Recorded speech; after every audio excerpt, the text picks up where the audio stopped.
Всем привет! В сегодняшнем видео речь пойдет о профориентации, о том, как выбрать свою профессию, как определиться со своим предназначением в жизни, как найти то дело, которое будет приносить вам счастье и радость. Сначала можете попробовать проходить тесты в онлайн-режиме, в интернете множество разнообразных сайтов. Эти тесты позволят вам немножечко с разных сторон взглянуть на себя, на свои способности, на свои пристрастия. Однако я могу вам сказать, что эти тесты не всегда дают стопроцентный результат и не всегда дают вам ответ на тот самый важный, самый главный вопрос. Кем же вам стать, какую профессию выбрать, чем вам стоит заниматься в жизни и какое дело принесет вам по-настоящему счастье, и вы сможете в нем реализовать свои способности. Для этого попробуйте также поговорить с вашими знакомыми, с вашими родственниками, спросите их мнение, как они считают, какие у вас развиты способности, какие у вас есть склонности и предрасположенность. Вовсе не обязательно, что они окажутся правы, поскольку только вы сами на самом деле можете заглянуть внутрь себя и можете узнать ответы на эти вопросы, но мнение со стороны всегда интересно, полезно, вы также можете его учитывать, вы можете собрать такую палитру мнений, и это как-то тоже поможет вам определиться с будущей профессией. Но не торопитесь, не волнуйтесь, на самом деле очень многие молодые люди абсолютно не знают, кем они хотят быть в жизни, и что им даже не могут понять, что им нравится делать. Казалось бы, это странная ситуация, но на самом деле вот взгляните сами на себя и подумайте, чем вы занимаетесь в свободное время, какие у вас есть хобби, что вы любите делать. На самом деле именно эти занятия лучше всего и рассматривать как вашу потенциальную специальность, будущую и вашу будущую профессию. Не старайтесь никогда выбирать профессию по какой-то ее популярности, по тому, сколько денег вы сможете заработать, по престижу, по какому-то статусу в обществе. Вам никогда не принесет такое занятие счастья и радости. Вы просто будете пытаться участвовать в этой гонке, вы будете участвовать в этих социальных играх, но вы не получите счастья, вы будете очень сильно разочарованы, и поверьте мне, в определенный момент своей жизни вы будете настолько сильно чувствовать себя несчастным, что просто бросите все, уйдете и начнете жизнь заново, будете искать опять долго себя, менять профессию, и на самом деле, чем раньше вы найдете свое предназначение, тем лучше для вас. Но искать свое предназначение не так-то просто. Если у вас есть какие-то любимые занятия, вы можете тоже составить себе список, как-то пытаться анализировать эти занятия. Пробуйте делать много разных вещей. И опять же, если вы пока еще не выбрали какую-то свою специальность, вы учитесь в школе, попробуйте пообщаться с людьми, которые уже имеют ту профессию, которая вам интересна. Если вы хотите стать актером, попробуйте пообщаться с актерами, зайдите к ним за кулисы, сходите в театр, посмотрите, как они живут, посмотрите, какие сложности у них есть, какие трудности, и также какая деятельность их занимает все их время. Это тоже такой полезный совет. Все-таки люди, которые в этой профессии долго, они могут вам именно рассказать свое мнение. Также, если в обычной жизни у вас нет возможности встретиться с ними, интернет вам в помощь, вы можете найти форумы, вы всегда можете найти людей, которые вам так или иначе ответят на ваши вопросы. Также очень важно пытаться понять, сколько времени, сколько сил в течение дня и вообще какой ритм жизни у вас будет, если вы выберете ту или иную специальность. Вот, например, вам нравится компьютер, вы хотите стать программистом, но вы должны понимать, что программист — это человек, который целый день работает за компьютером. Вы будете либо ходить на работу в какой-то офис, либо вы будете работать из дома, но, тем не менее, вся ваша жизнь, большую часть времени вы будете проводить за компьютером. Это означает, что вы будете портить, в принципе, зрение, у вас будет немножко портиться осанка, но, тем не менее, если вы понимаете вот эти все нюансы и осознаете, что вы готовы много-много часов проводить за компьютером, разрабатывая какие-то задачи сложные, решая их, то, в принципе, наверное, для вас это подходит. И на самом деле вы тоже не бойтесь сделать такой судьбоносный выбор в своей жизни. Если вы получаете первое ваше образование, и вы уже учитесь в каком-то университете, и вдруг вы понимаете, что ну совсем вы учитесь по какой-то не той специальности, вам так неинтересно, вам так скучно, не бойтесь, ничего страшного пока еще не произошло, вы всегда можете поменять специальность. Во-первых, вы можете перевестись в другой вуз. Если вы учитесь и ваши чувства по отношению к той специальности, которую вы получаете, никак не развиваются, вы никак не можете полюбить эту специальность, ну совсем вам не интересно, поменяйте, пока не поздно, перейдите на другой факультет. В одном и том же университете всегда есть разнопрофильные факультеты, и никакой проблемы для перевода, реальной проблемы не существует. Да, вам придется сдать несколько экзаменов, да, нужно приложить некоторые усилия, но люди, которые хотят сделать, могут это сделать. Я училась в Московском университете. Перед моими глазами есть множество примеров, когда люди переходили с гуманитарного факультета МГУ на химический, с химического, такого более естественного на гуманитарный. Люди искали себя. Конечно, в России это может быть не очень принято, не очень приветствуется, но такие возможности имеются, и, пожалуйста, пользуйтесь этими возможностями.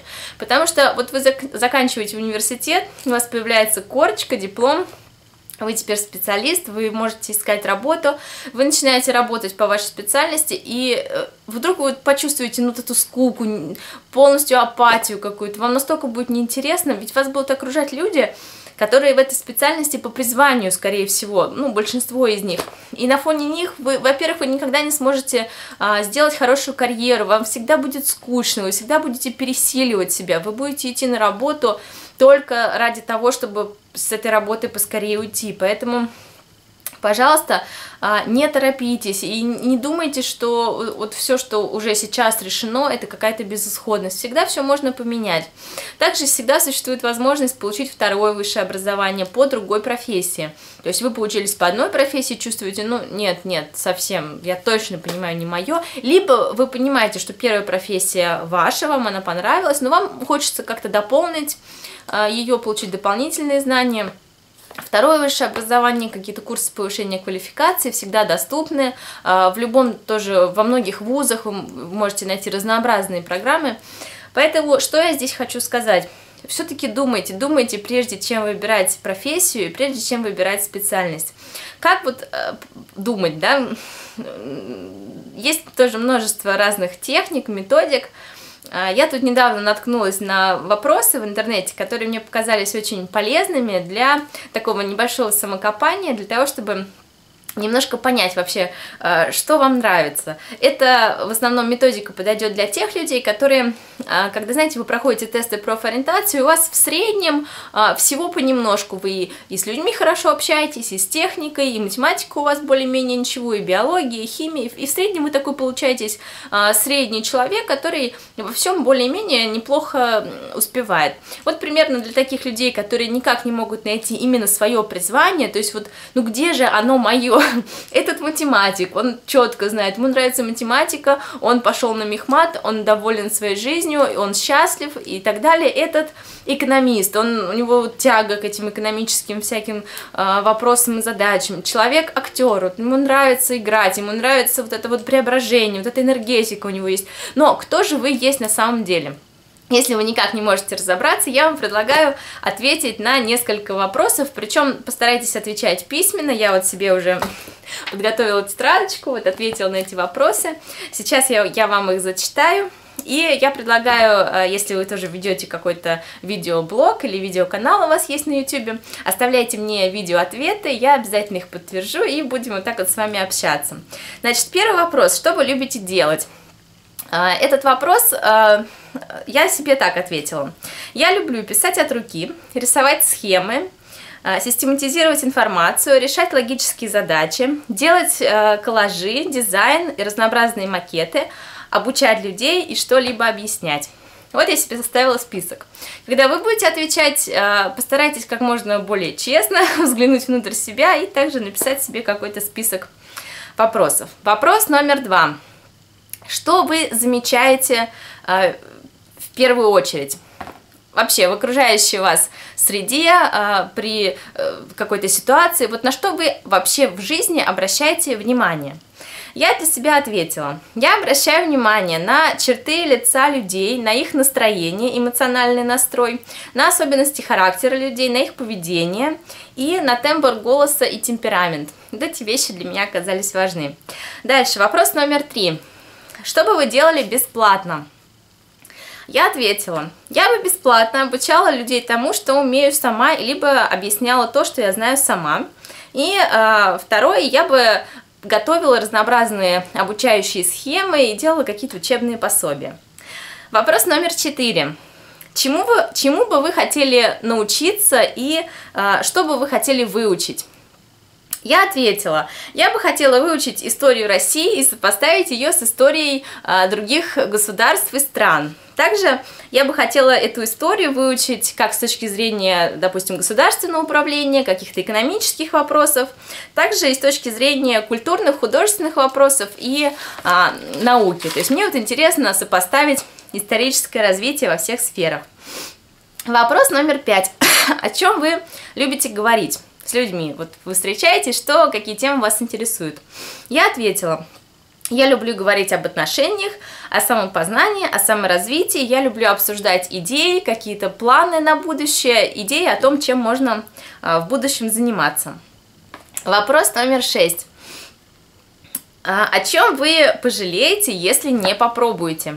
Я написала себе: я пожалею, если не попробую выявить свои таланты и раскрыть их. Я пожалею, если не попробую найти такое дело, которое принесет мне счастье, когда я буду им заниматься.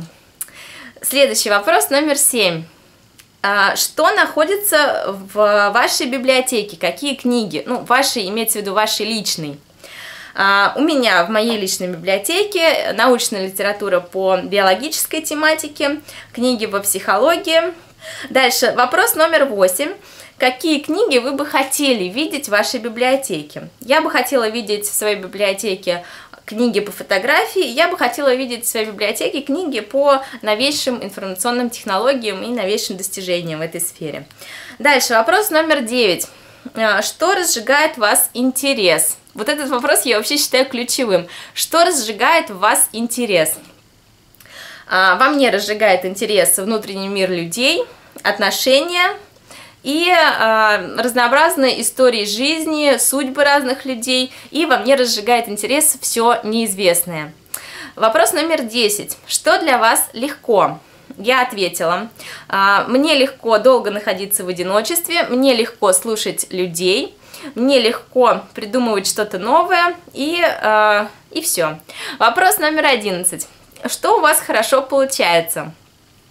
Я себе написала, у меня хорошо получается анализировать информацию и делать выводы, создавать и поддерживать образы и выявлять суть, самое важное, среди большого количества разных вещей или информации.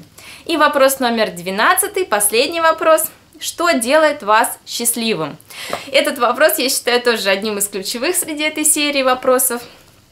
Я себе написала, я дольше всего, наверное, думала именно над этим вопросом, то есть остальные вопросы я буквально на лету ответила, а здесь я задумалась и как-то, наверное, до конца еще и не разобралась вот в этом вопросе, но пока я написала, что меня делает счастливой общение, в процессе которого узнается или понимается что-то новое, и также меня делает счастливой свобода, когда у меня нет каких-то, не знаю, четкого распорядка дня или каких-то таких вот ограничивающих меня вещей. Если вам интересна эта тематика, можете сделать видео-ответ.